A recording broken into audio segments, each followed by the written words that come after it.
Executives get nervous. This is one of the subheads in chapter 1 of my book, Red Light, Green Light.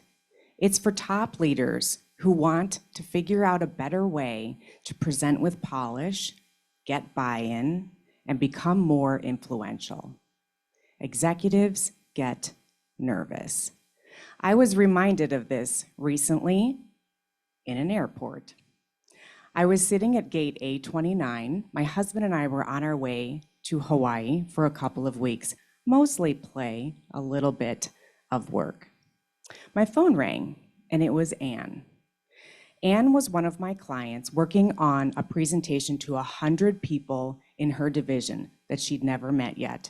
She was new to the organization, but not new to leadership. She really wanted to nail this moment because she wanted to set the tone for her leadership. She had been working on a story. I picked up the phone. Anne, how's it going? She's like, Cindy, I think I've got the story. Do you have time? Sure, I've got time.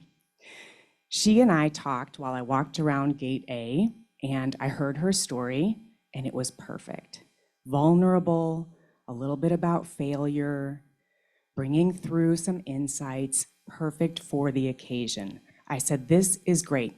Here's a few things to do, polish it up, and I'll see you next week. She's like, great.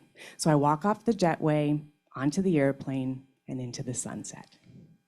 A week later, my husband and I are packing up, leaving our Airbnb, when my phone rings. It's Anne. Her presentation is the next day. I'm like, I better pick this up. So I pick up the phone, and it's Anne. Executives get nervous. Anne was nervous. She had backpedaled. She was on the edge of the ledge. She had decided her storyline might not be good, might not work, might not be right. And I'm thinking, what is going on here? This is one of the most confident, competent communicators I know. And I've met Anne, known her for years.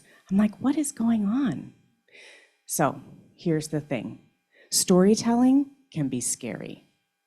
Storytelling and being vulnerable with your audience, especially if it's a personal story, it's not easy, but it works and it's your ticket, especially if you are a leader in science, technology, and innovation. You have got to get this ticket. You have got to get good at strategic storytelling so that you can blend heart and head for your audiences. The thing about it is, it's not like a golden ticket or something where not everybody gets to have this. Everybody can become an excellent strategic storyteller. And we need this. Our economies need better storytellers at the executive level. So back to Anne. I'm like, Anne, what's going on? Talk to me about this fear. I decided I should probably meet her where she was and not where I thought she would be. So I said, tell me what's going on. She unfolds all this fear and this doubt and these voices. I said, where are those voices coming from? Let's name it so we can tame it. I talked her off the ledge and I said, Anne, why were you hired? Well, because I was gonna make a bunch of change. Why did they bring you in? Because I said I was gonna do it in a totally new way that they'd never seen before. Yes, they hired you because you're different, you're better, and you need to speak differently and present differently, and you need to do this story because it's good, and it's going to work, and you need to trust me. Do you trust me? I trust you. Good.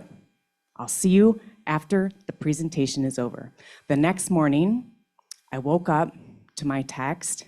She had probably just sat down after delivering this, and it said, I crushed it. The audience was laughing, smiling. Thank you so much. Storytelling is so powerful, and our leaders need to have this skill set. In Red Light, Green Light, I take leaders just like you through these steps so that you understand the power of rhetoric, the power of story, and the 5 steps that I will teach you through this book. It will help you get your audiences from the red light of risk to the green light of go so that your headline is Executives Can Crush.